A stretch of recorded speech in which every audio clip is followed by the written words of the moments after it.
pantalla que se quiso poner. Y ahí tú me estás viendo, estás viendo lo que estoy pasando. Súper bien. Yo pensé que era yo el que tenía que ver. Ya está.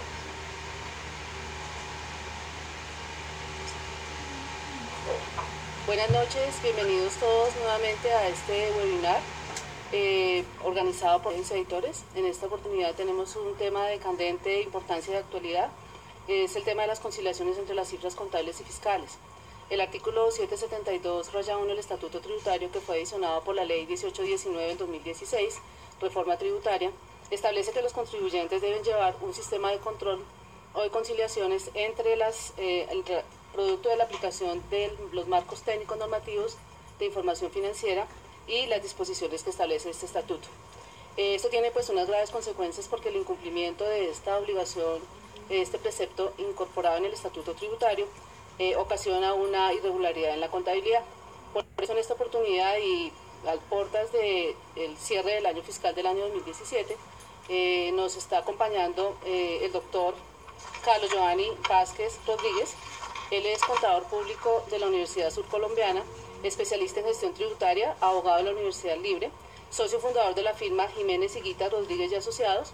Se desempeñó como gerente senior de la firma Crowe Howard Colombia, fue exfuncionario de la DIAN, exfuncionario de Legis, se ha desempeñado en varias empresas del sector real y de otros sectores.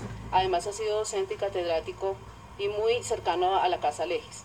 Esta ampliación sobre el tema de conciliaciones contables y fiscales vamos a tenerla también en Legis, en un evento que se va a realizar el 25 de octubre de 8 a 1 de la tarde. Para ello los invitamos a que se consulten la página www.aplegis.com. Muchas gracias y bienvenidos todos. Bueno, muchas gracias, Nuria Yomara, por esa presentación. Ya casi que abarcó todo el tema, presentó todo el 771 rayados, pero muy bien. Entonces, buenas noches, gracias a Legis por esta oportunidad de compartir con ustedes allá desde sus casas, de sus lugares de trabajo. Vamos a aprovechar esta hora al máximo para tratar de aterrizar qué es lo que tenemos que tener en cuenta en este cierre contable y fiscal en cuanto a las conciliaciones. Y después tendremos la oportunidad, como le dijo, de llevar de pronto el 25 de octubre con algunos de ustedes ampliar el tema. Al final podemos ustedes pueden ir enviando algunas de las preguntas que tengan, vamos a filtrar esas preguntas para tratar de contestarlas al final. Entonces, ¿qué tenemos nosotros?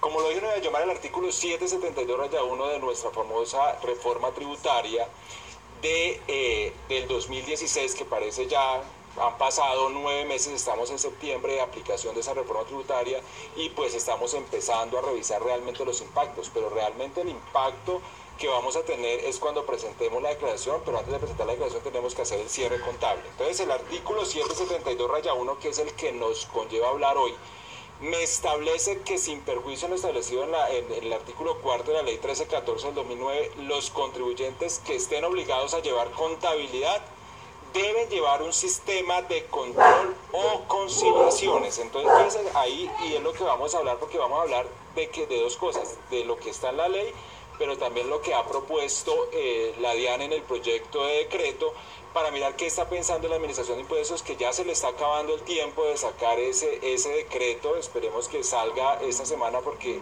lo que está hoy, las conciliaciones, tendrían que indicármela 2 meses antes cómo voy a cumplir con ese registro de conciliaciones, y que seguramente lo que vamos a mirar ahorita que va a ser es un formato 1732. Pero lo primero que tenemos ahí es que desde la misma ley me dice un sistema de control o conciliaciones. Parece que fueran una cosa o la otra, no las dos cosas, pero la DIAN pareciera entender que son las dos cosas. Entonces, sistema de control o conciliaciones, de diferencias que surjan entre los nuevos marcos técnicos normativos contables y las disposiciones del Estatuto Tributario.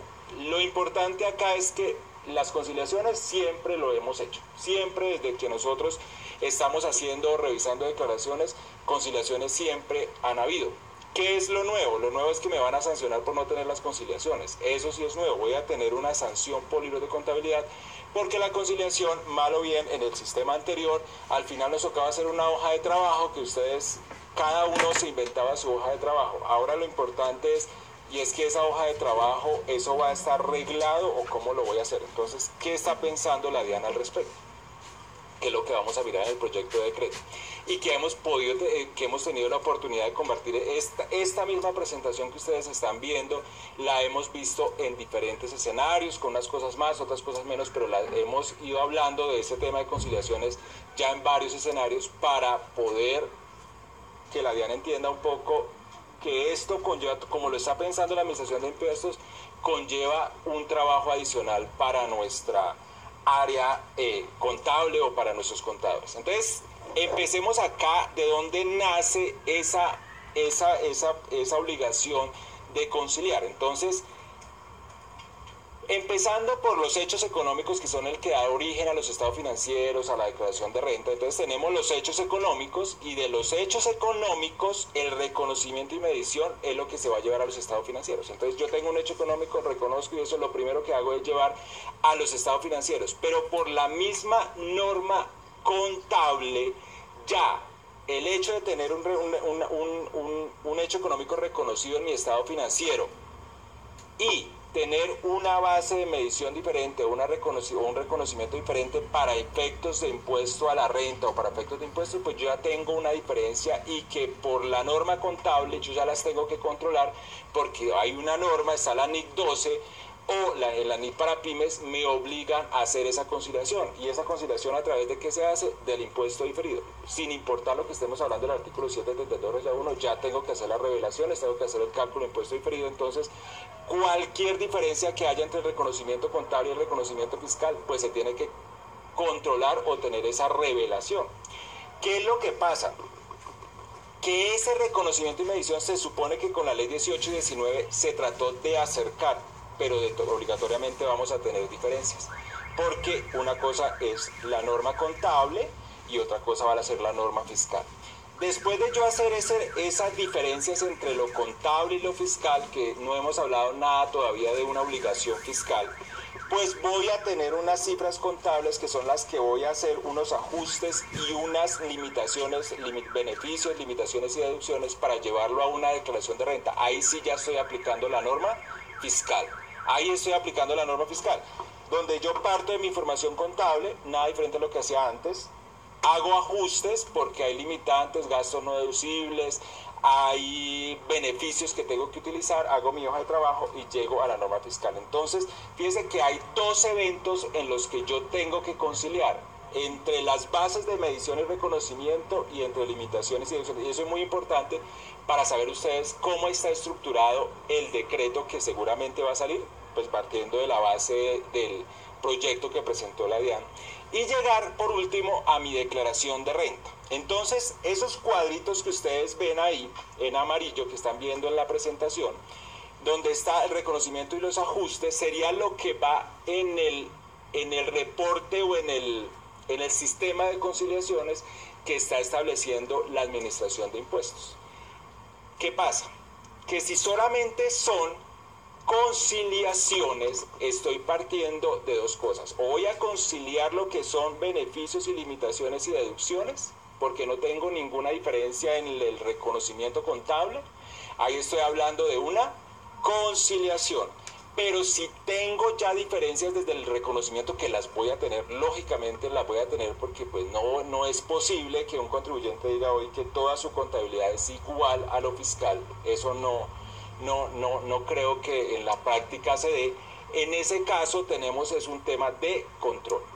Para el tema, y ya vamos a ver en el proyecto de decreto cómo va, pero para el tema de ajustes, beneficios y limitaciones de deducciones, para el tema de conciliaciones, lo que se está pensando es que sea el formato que nosotros hemos venido llegando, que es el formato 1732 modificado con todas las modificaciones que tiene que hacer a raíz de la ley 18 y 19.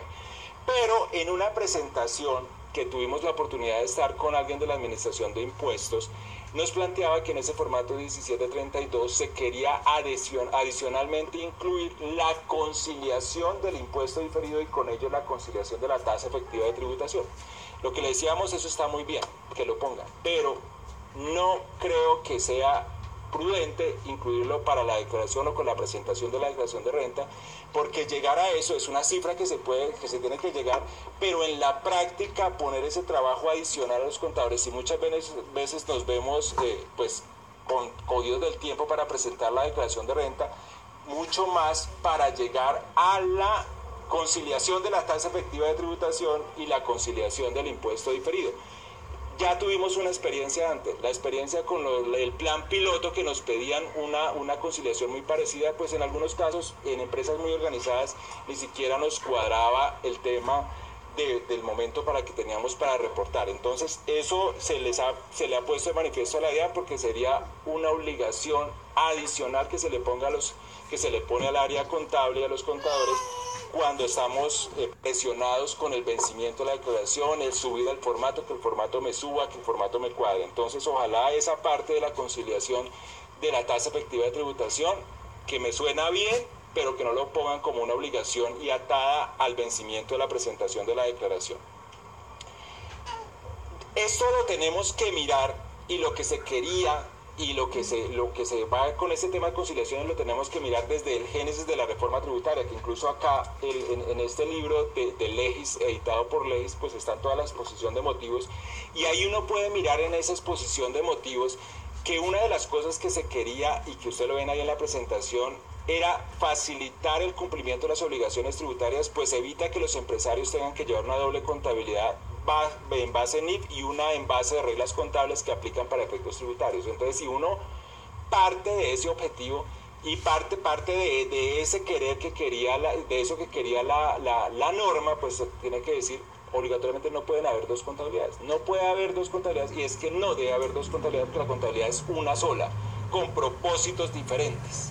Y por allá alguien decía una contabilidad multipropósito, sí, una contabilidad con un registro que sirva para el tema financiero y para el tema contable, pero es el mismo registro porque las operaciones son exactamente las mismas. Entonces no podemos partir, y cuando uno mira el proyecto de decreto, cuando va a ver el control de detalle y habla de registros simultáneos y habla de registros que se deben hacer, pareciera que estuvieran pensando en una especie de libro tributario nuevamente y no simplemente en un tema de conciliaciones. Entonces ahí es donde uno empieza a mirar dos temas, y que lo hablábamos en algún foro. Si hay un control, quiero un control dinámico o un control estático. Un control estático es que yo llego al final del periodo, determino cuántas son mis diferencias y eso es lo que reporto en el 1632.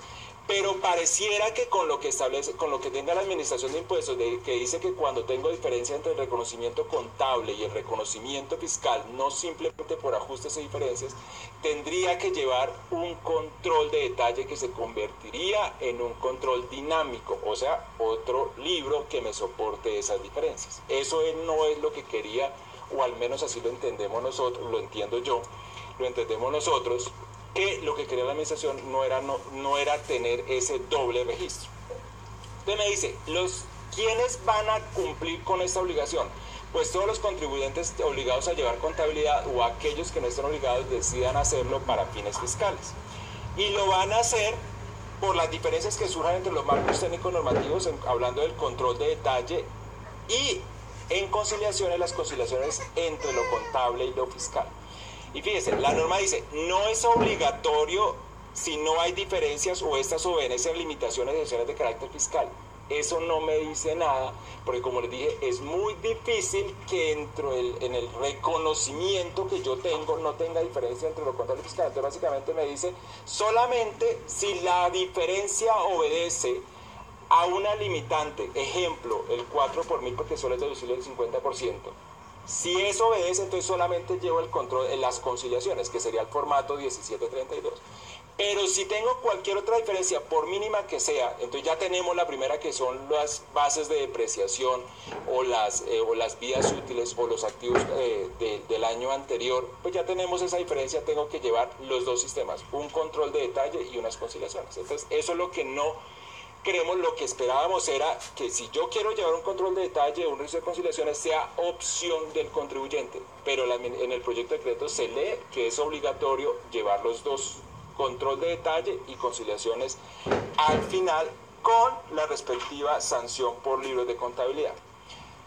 Entonces, si hablamos de ese control de detalle, ¿cómo lo ve la administración? Como un mecanismo de control que debe implementar el contribuyente, en donde se reconocen las diferencias que surgen entre el reconocimiento y medición contable frente a las disposiciones fiscales. cualquier diferencia que yo tenga. Pues, ¿cuáles son los requisitos de ese control de detalle? Se debe diligenciar simultáneamente cuando se realice la transacción contable, cuando existan diferencias. Entonces, esto de realizarlo simultáneamente, pues no tiene sentido. O sea, ya dijimos, se registra una sola vez y yo miro cuál es el propósito que va a cumplir ese registro. Debe garantizar la identificación y el detalle de la diferencia. Entonces, en que, pues, estoy hablando de un registro aparte. Si estuviera hablando de un registro aparte, sí podría ser eso, porque si no, eso tendría que hacerlo en la conciliación final, en el modelo que nosotros, o que estoy diciendo que sería el modelo estático. Las transacciones se deben realizar en pesos colombianos, pues esa sí es una norma que está en el estatuto tributario, que no necesita incluso ni ponerse ahí en el decreto reglamentario, porque pues el 868-2 eso es lo que dice. Y no es requisito de control, no es requisito este control cuando la diferencia obedezca únicamente a limitaciones o exenciones de carácter fiscal, que fue lo que dijimos, y cuando haya lugar a corregir la declaración de renta se debe ajustar este control si hay lugar a ello. Y aplica a partir del 2018. Para el 2016 el contribuyente debe probar las diferencias bajo los sistemas que tenga implementados y medios de prueba idóneos, que es lo que está pensando un poco la norma. Entonces acá entra a mirar, yo ya tenía un control antes, que era el control de diferencias que me establecía el artículo 165 de la ley 1607, reglamentado con el decreto reglamentario 2548. Entonces, en ese sentido, yo ya tenía ese control. Entonces, yo tengo que partir de que ya tenía unas diferencias allá, yo ya tengo eso, pues yo, bajo mi autonomía, voy a establecer cuáles son mis diferencias con lo que tengo ahora. Pero acá me dice, pareciera que si yo debo seguir con este control de detalle, debería mantener ese libro fiscal. En el reporte de conciliación fiscal, que sería la segunda parte, me dice, es un informe ya consolidado. Los saldos contables, las diferencias consolidadas, adicionándose o con las disminuciones respectivas, y los saldos fiscales, que es la conciliación que nosotros estamos acostumbrados a hacer en nuestra hoja de trabajo. Entonces, este corresponde a un anexo de la declaración, que no va a ser otro que el formato 1732 modificado, y me establece quiénes están obligados a presentarlo. Hay unos topes que se proponen que más o menos se parecen a los que formaban el 1732. Y que el contenido de esas especificaciones técnicas y plazos será suscrito por el director de la DIAN. Es importante que eso lo conozcan los contribuyentes, y deberían conocerlo dentro de este mes de octubre, para que salga dos meses antes del año a reportar. Aunque si fuéramos por las normas de la ley 1607, realmente debía salir 2 años antes de que comience el año. O sea, pero pues es imposible, porque esta norma pues salió en diciembre. Y es el momento y no la hemos reglamentado. Entonces, con esta introducción vamos a mirar en este tiempo que nos queda algunas de las diferencias que se presentan y cómo deberían controlarse. Entonces, lo primero que tenemos que tener en cuenta es cuál es el sistema que nosotros tenemos. Entonces, el artículo 21-1 del Estatuto Tributario me dice lo siguiente, que es como que me da el punto de partida para analizar y entender toda esta norma contable versus el estatuto tributario. Entonces, para la determinación del impuesto a la renta y complementarios, el valor de los activos, pasivos, patrimonio, ingresos, costos y gastos de los sujetos pasivos de este impuesto obligados a llevar contabilidad, aplicarán los sistemas de reconocimiento y medición de conformidad con los marcos técnicos normativos contables vigentes en Colombia, cuando la ley tributaria remita expresamente a ellos y en los casos en que no se regule la materia. Entonces, básicamente tenemos este resumen.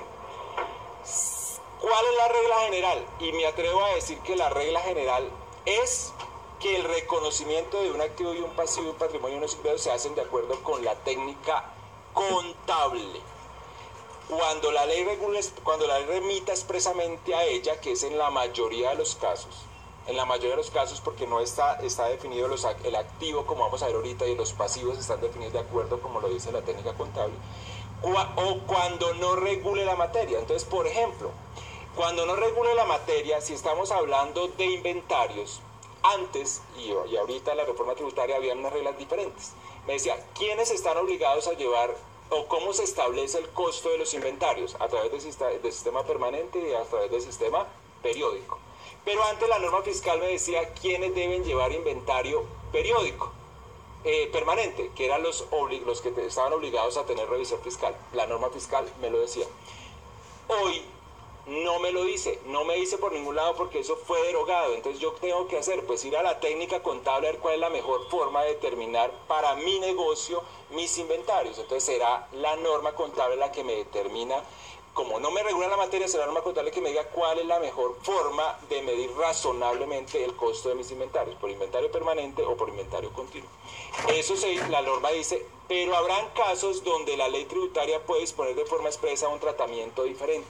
Y esos son los casos donde la norma dice, yo quiero que esto se haga así, como en el caso del artículo 32-1 de concesiones o el artículo 18 de contratos de colaboración empresarial, donde me dice, yo quiero que yo quiero que esto se trate de esta manera. Eso a mí me preocupa un poco, no, sino que eso puede llevar a que volvamos a nuestro sistema anterior de intromisión de la norma fiscal a lo contable, porque algunos podrán decir, pues si la norma tributaria me está diciendo que haga esto, pues yo para evitar esfuerzos puedo y lo voy a hacer contablemente de la misma manera, pero ahí no, pues eso no es el deber ser. Entonces les decía que cuando me dice que el reconocimiento y medición de activos y pasivos y patrimonio, y si voy a hablar de activos, por ejemplo, en este caso, y no, para no hacernos tan extensos, en la definición de activo del artículo 261 del Estatuto Tributario, en el párrafo primero me dice qué es un activo para efectos fiscales.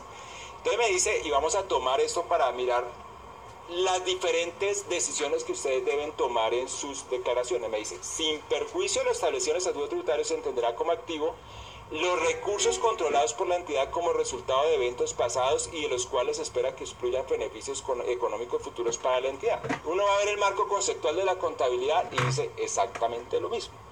Un activo es un recurso controlado por la entidad como resultado de sucesos pasados en el que la entidad espera obtener en él beneficios futuros. Entonces uno podría decir, en este momento podría concluir, lo que es activo contable es activo fiscal. ¿Y para dónde llevo esto? Para esta discusión que se ha dado con los activos de menor cuantía. En este concepto 17548 del 5 de julio de 2017, que la DIAN, solamente hablando desde el punto de vista jurídico, me dijo que no estaba vigente, pero no me da más allá de entender qué pasa con los activos de menor cuantía o los que no superaban los 50 VTs, simplemente me dice que no está vigente, pues uno lo debe entender con el sistema que tengo hoy, y es, pues no podría estar vigente así no fuera por un tema jurídico, simplemente no puede estar vigente porque lo que me están diciendo que es activo tiene que sujetarse a la norma contable, a lo que me diga la contabilidad que para mí es activo, porque tiene que cumplir con la definición que acabamos de decir, que es un recurso controlado por la entidad como resultado de sus pasados en el que la entidad espera obtener beneficios futuros. Entonces, si ese activo ni lo voy a controlar por temas materiales, ni voy a tener un beneficio futuro, pues ese será un gasto, independientemente de la cuantía que yo le ponga, va a ser un gasto. Entonces no podría haber un decreto que establezca que las 50 VTs es el límite, porque para una compañía un activo de menos de 50 VTs puede ser activo porque le interesa controlarlo y porque es importante para ella, pero puede encontrar otra compañía que un computador no es un activo, simplemente es un gasto porque valga 3, 4 millones de pesos, va a ser un gasto.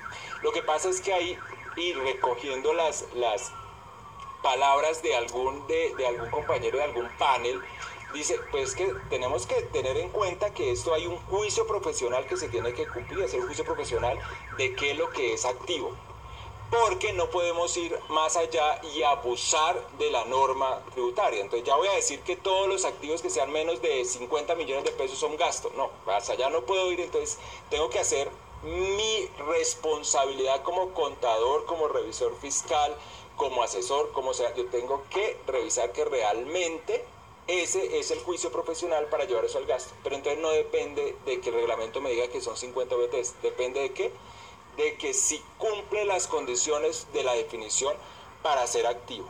Entonces, en conclusión, ¿qué tenemos con los activos menores?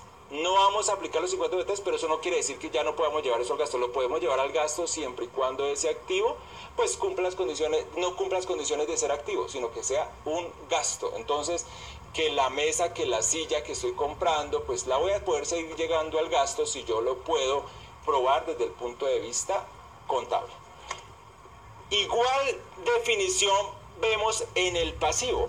Si nosotros vemos en el pasivo la definición del artículo 283 del Estatuto Tributario, me dice ¿qué es una deuda? Para efectos de este estatuto, las deudas se entienden como un pasivo que corresponde a una obligación presente de la entidad surgida a raíz de sucesos pasados, que al vencimiento de la cual y para cancelarla, la entidad espera desprenderse de recursos que incorporan beneficios económicos. Entonces, la misma definición está en el marco conceptual, donde me dice qué es un pasivo. Entonces, ¿cuál es la conclusión de ahorita? Si nosotros sabemos y tenemos clarísimo el marco conceptual de la contabilidad, vamos a poder aplicar la ley 1819 de la mejor manera, porque voy a saber si esto es pasivo, si no es pasivo, si esto es activo, si no es activo, si es ingreso, si es costo o gasto, porque la regla general es que primero parto de la contabilidad y después sí me aprendo las reglas que están en el Estatuto Tributario para determinar si eso tiene relevancia tributaria o no.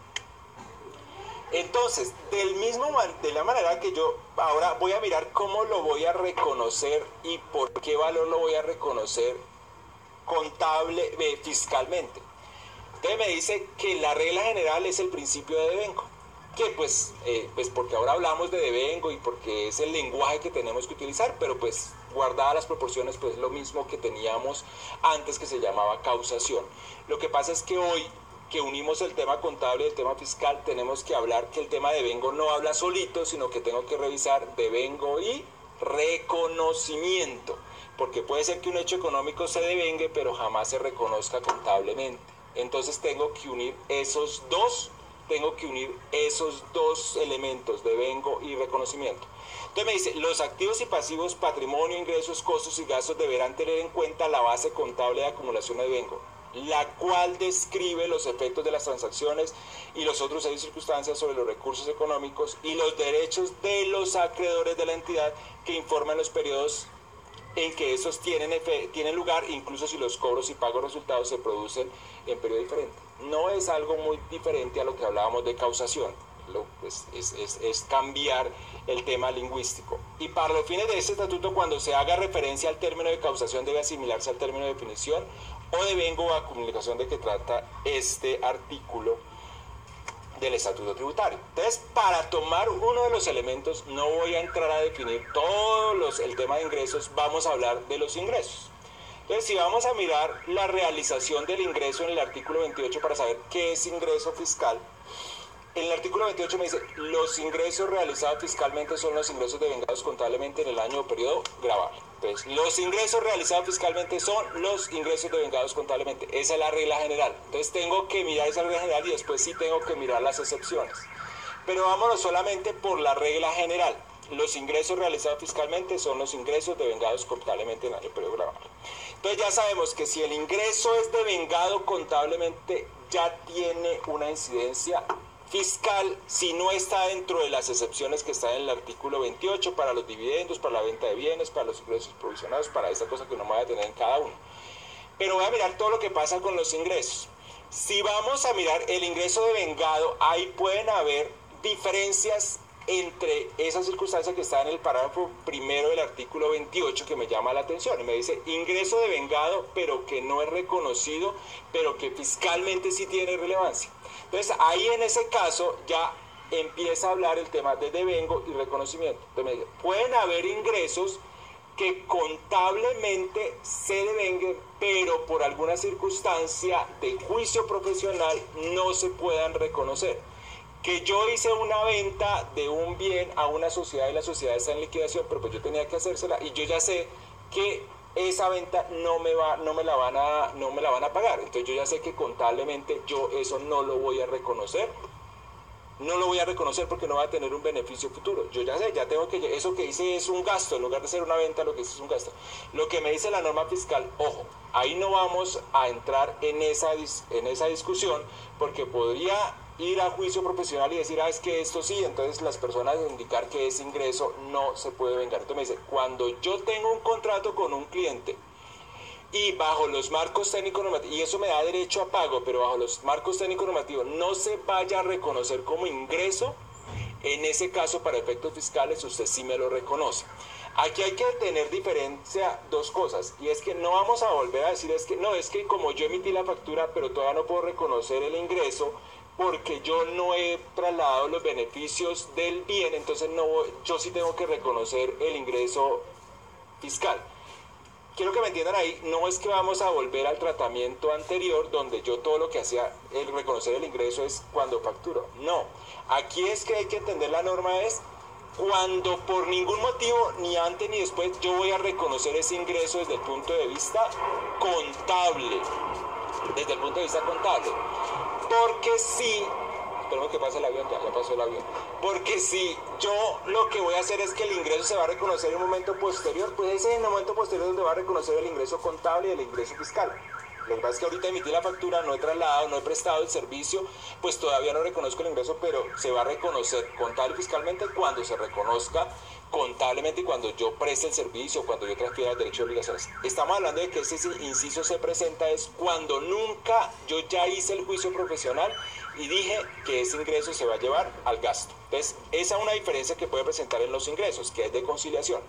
Pero como estamos mirando es cómo se van a presentar las conciliaciones entre los ingresos, vamos a tener en cuenta que la conciliación no es solamente desde el punto de vista de renta, porque en IVA, la regla, el artículo 429 que no fue modificado con la reforma tributaria, dice otra cosa para la causación del impuesto.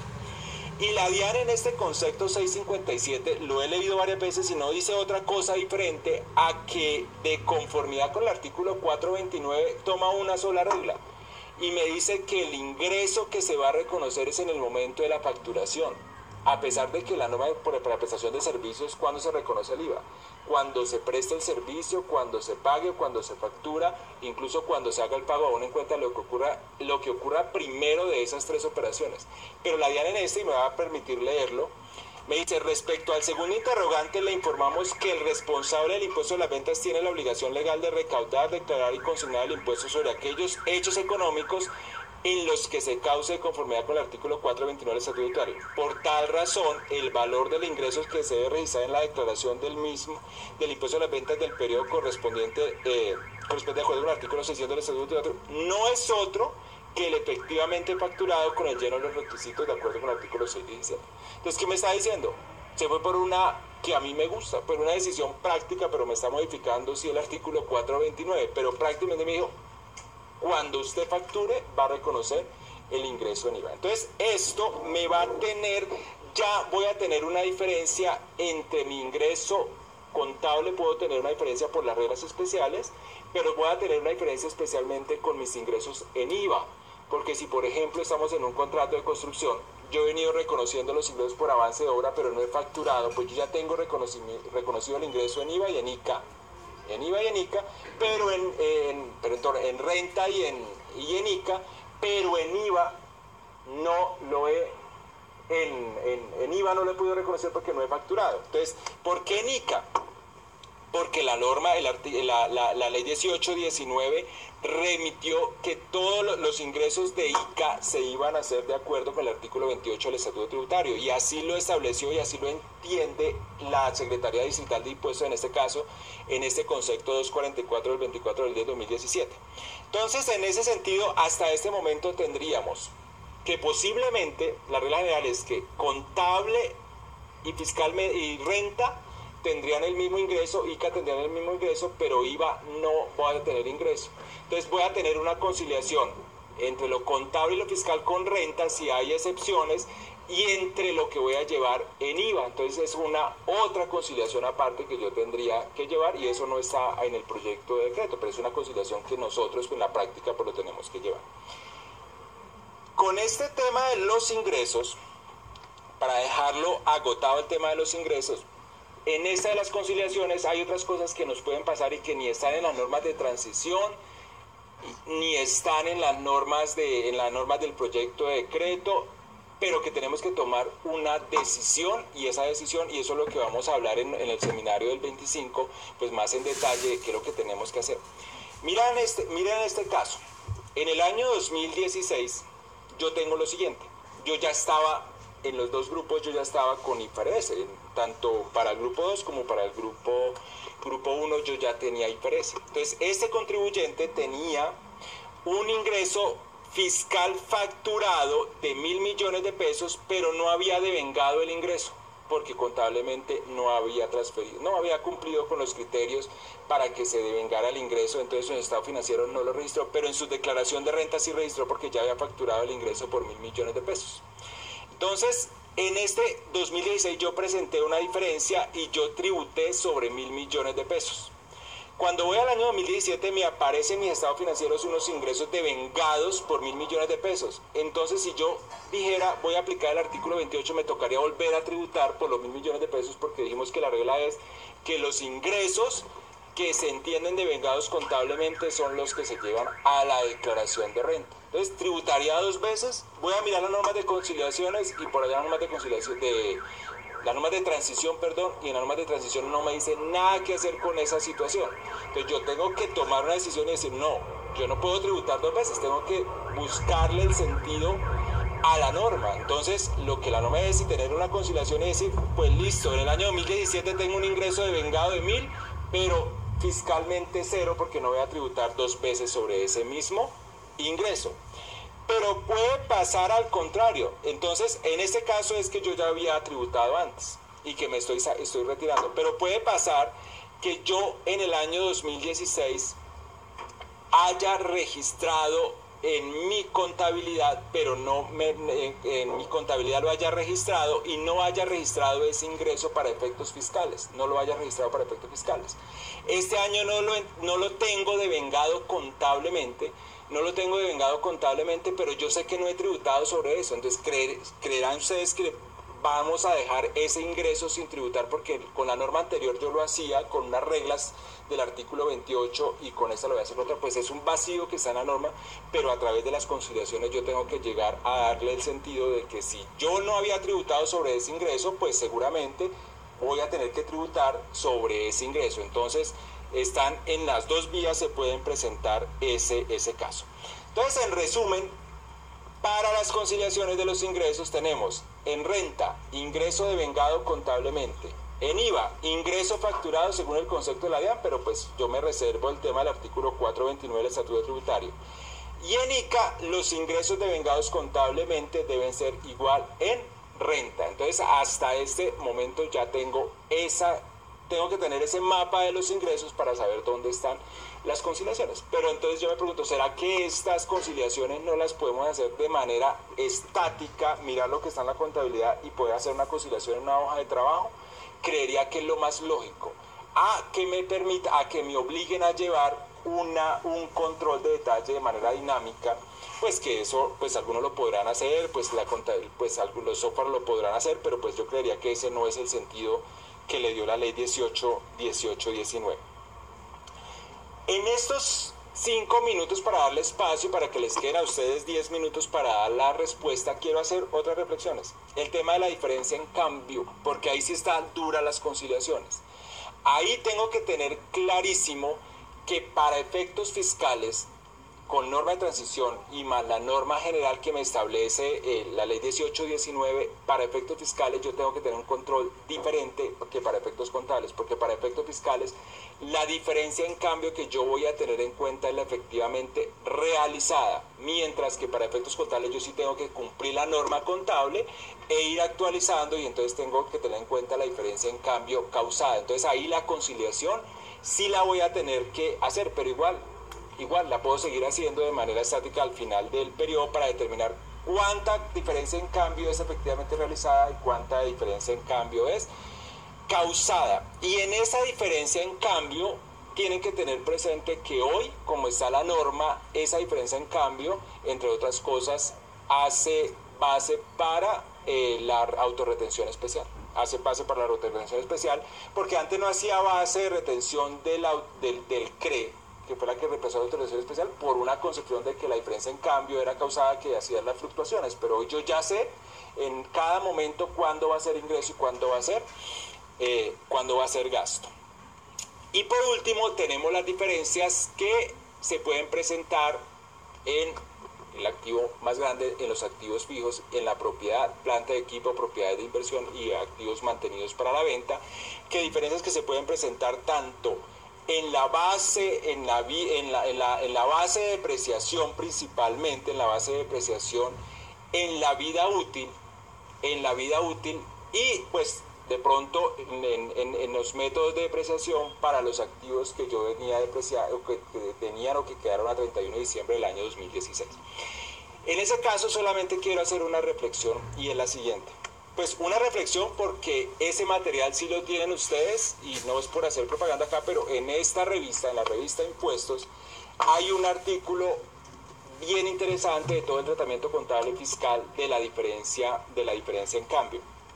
Pero ¿qué reflexión quiero dejar acá? Ojo, con el establecimiento de las vidas útiles fiscales, la norma del artículo 137 del Estatuto Tributario establece unas reglas. La regla general es que la vida útil que yo le voy a asignar a un activo adquirido a partir del 1 de enero del 2017 es la contable.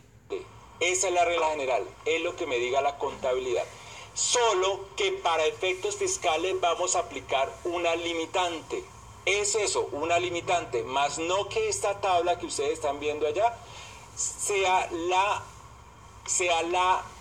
que yo tengo que aplicar para efectos fiscales. No es que yo tenga que ir a correr a cambiar políticas, a establecer. Lo puedo hacer, pues algunos lo podrán revisar por un tema de eficiencia tributaria, pero lo tendrán que probar y lo tendrán que hacer así.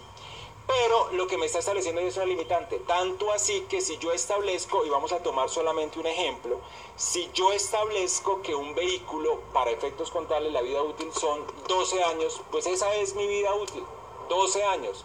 Pero si yo establezco que son 5 años, pues miro acá y me dice que el limitante son 10 años, el 10%, 10 años, pues yo me tengo que ahí sí limitar a los 10 años, no puedo solicitarlo en 5 años. Entonces para efectos contables lo dejo en 5, pero para efectos fiscales lo dejo en 10. Entonces en ese caso habrá una conciliación, que entre otras cosas no necesito que me digan que hay una conciliación, porque esa conciliación se tiene que hacer a través del impuesto diferido. Y pues lógicamente la depreciación de activos y todo el manejo de los activos a 1 de enero del 2017, pues que estaban antes del 1 del 2017 se tendrán que hacer con las normas anteriores. Entonces acá las recomendaciones finales son, y antes de pasar a si alcanzamos a resolver algunas preguntas, son, tenemos que sí, es lógico que ahorita al final del año podemos revisar nuestras políticas contables, pero si vamos a cambiar una política contable, entonces ir a cumplir con todo lo que me conlleva cambiar una política contable, lo podría hacer.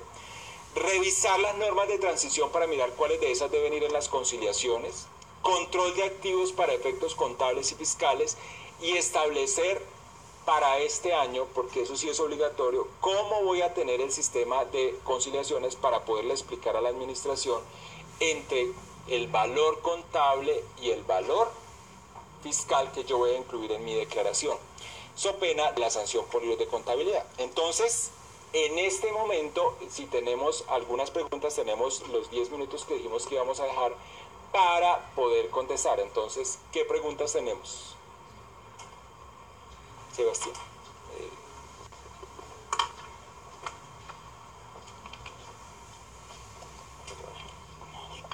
¿Cómo vas? Buenas tardes a todos. Nada, estamos muy felices porque ya tuvimos un tope de más de 550 personas conectadas. Entonces muchísimas gracias a todos los que se conectaron el día de hoy, a los que nos han venido acompañando y nos seguirán acompañando en estas sesiones de capacitación online. Digamos que antes que hablar de las preguntas quería tocar un tema, y es que la última reforma tributaria o quería hacerte primero una pregunta de mi parte. Bueno, es que la última reforma tributaria se nos vendió como una reforma estructural, como una reforma que de verdad iba a modificar y a solventar todas las falencias que el sistema tributario colombiano adolece. Pero a pesar de que la reforma fue una reforma compleja, una reforma que afectó temas de los impuestos nacionales de fondo, es una reforma tributaria que no termina de solventar esos inconvenientes que tiene el sistema tributario colombiano. En primer lugar, porque sigue siendo un sistema tributario que no propende a la equidad, a la igualdad y a la progresividad, que son los principios tributarios que manejamos o que se supone que debemos manejar, y también porque las metas de recaudo no se están logrando. Digamos que dentro de la reforma tributaria comentada del libro que tenemos acá, se hace una crítica a todos estos cambios que se instauraron por la ley 1819, pero me gustaría saber de tu parte qué dos puntos claves que requeriríamos en una futura reforma tributaria para que en realidad tengamos un sistema tributario más saneado, más justo y más progresivo para con la gente y para el desarrollo del país.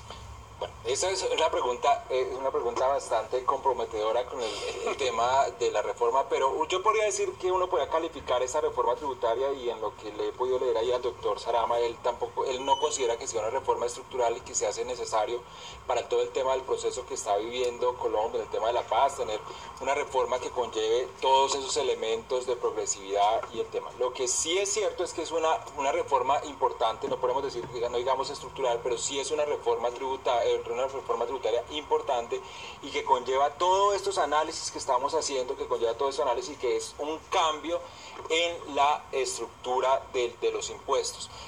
Cuando uno habla con los empresarios, por ejemplo, cuando uno les presenta el nuevo sistema de renta para personas naturales, por ejemplo, que no es del caso, pero que lo podemos traer, pues es un sistema cedular que en algunos casos llama la atención porque sí habla de la realidad de cada una de las rentas y no del sistema anterior. Entonces, sí, en algunos casos sí se pueden ver que hay cambios estructurales en el impuesto, pero como lo dices, sí hay algunas otras cosas que se tiene que hablar, no ya mirando la progresividad de los impuestos, hay otras cosas que hay que tocar, indudablemente. Perfecto.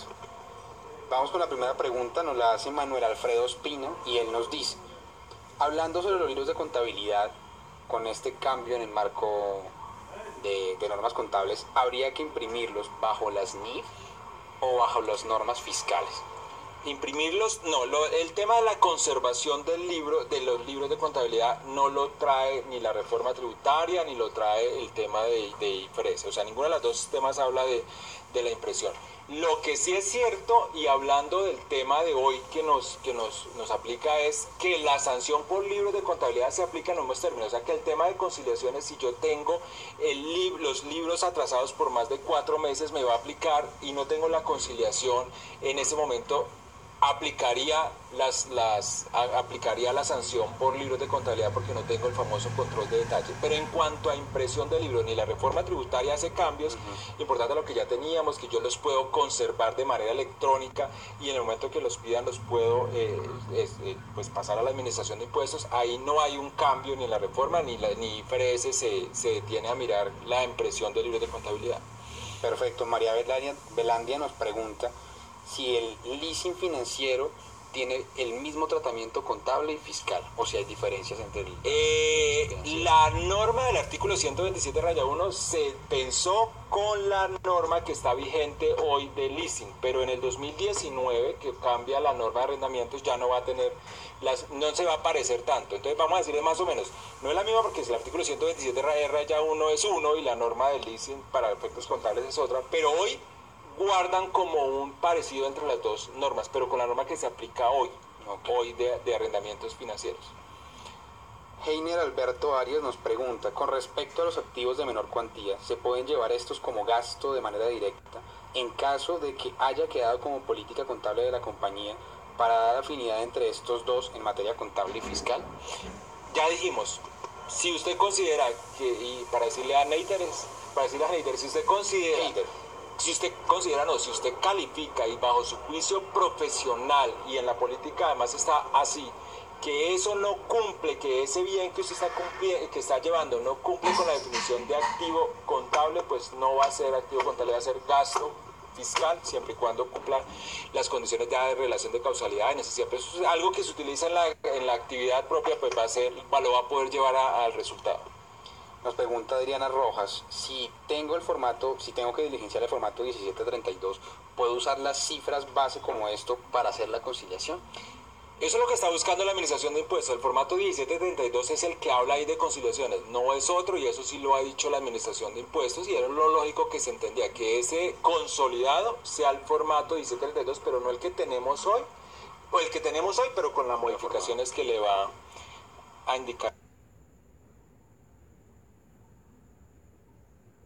la norma. Lo que pasa es que ya habla de las bases, pero las bases serán las contables y las fiscales. Nos preguntan Manuel Alfredo Espina y Zuli Palacios. En el caso de los descuentos comerciales condicionados, ¿estos son ingresos fiscales y no contables?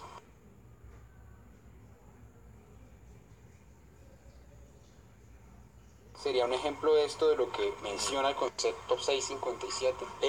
Muy buena la pregunta, porque aquí ya la administración se ha pronunciado. Acá no hay diferencia entre lo contable y lo fiscal. Lo que son descuentos, el tratamiento va a ser igual para efectos contables y para efectos fiscales. Un descuento